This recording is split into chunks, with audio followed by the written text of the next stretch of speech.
July 1870. France is fighting Prussia.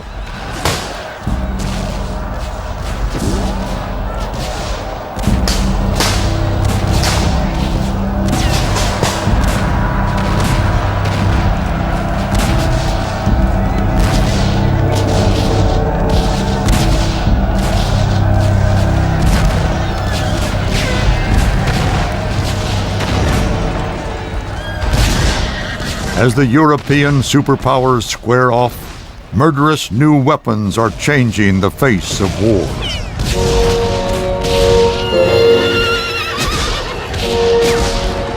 As soldiers take cover, war moves off the battlefield and into towns and villages.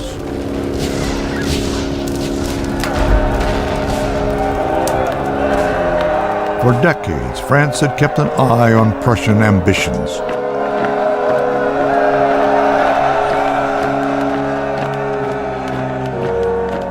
Napoleon III decided the best form of defense was offense. In 1870, he attacked Prussia.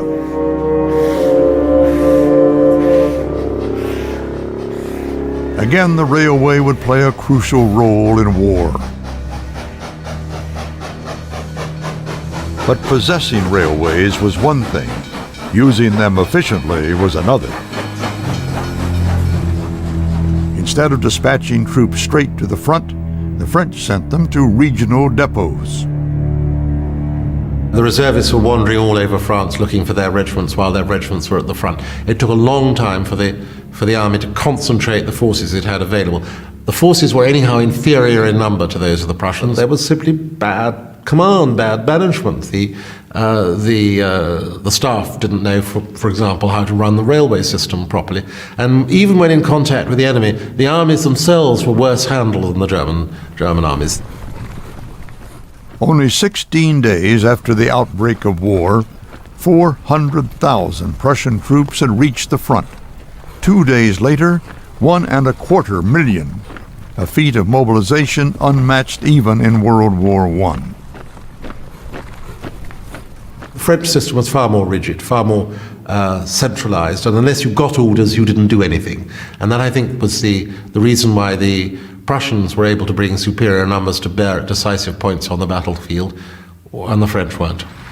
The Prussian war machine rolled west toward Paris.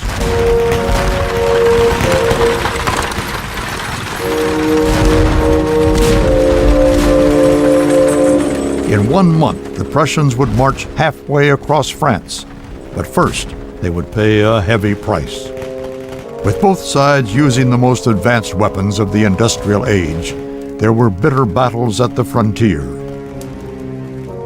At Raisonville in 1 day, the French lost 16,000 men, the Prussians 17,000.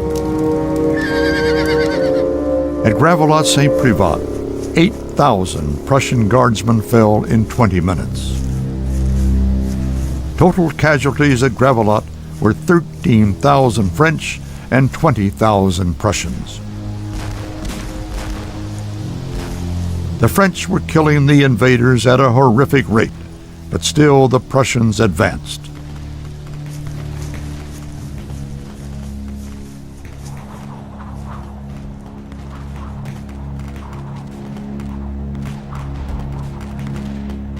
This photograph of French and Prussian soldiers at Sedan may be the first to show troops under fire.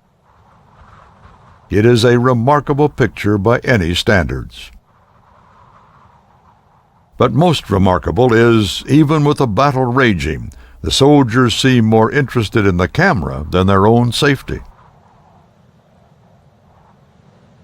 At Sedan, France was defeated. Effectively, the war was over. But Paris would not surrender. Bismarck ringed the city with artillery. It was a siege.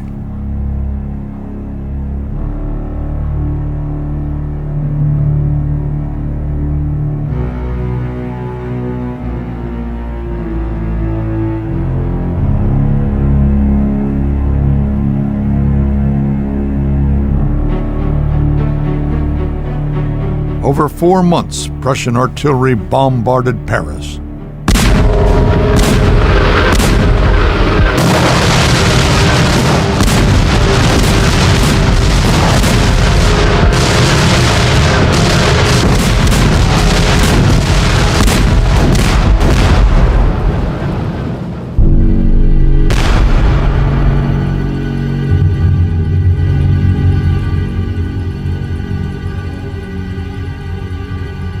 In the end, the Parisians were starved out.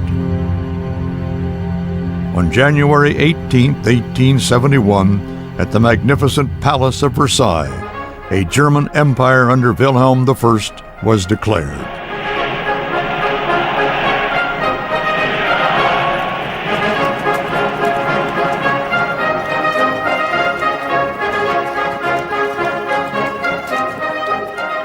In less than 50 years, the armies of Bismarck and Moltke made Germany the greatest land power in Europe.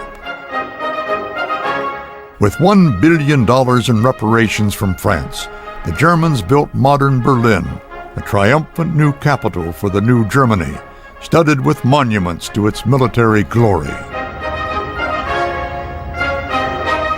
But more than the new Berlin was founded by the war settlement with France. The French had not just lost $1 billion at the end of the war. Germany also took the border provinces of Alsace and Lorraine. The French burned for revenge. For now, Germany was satisfied. Europe would enjoy 4 decades of peace. 4 decades for industry to manufacture bigger and better ways of killing.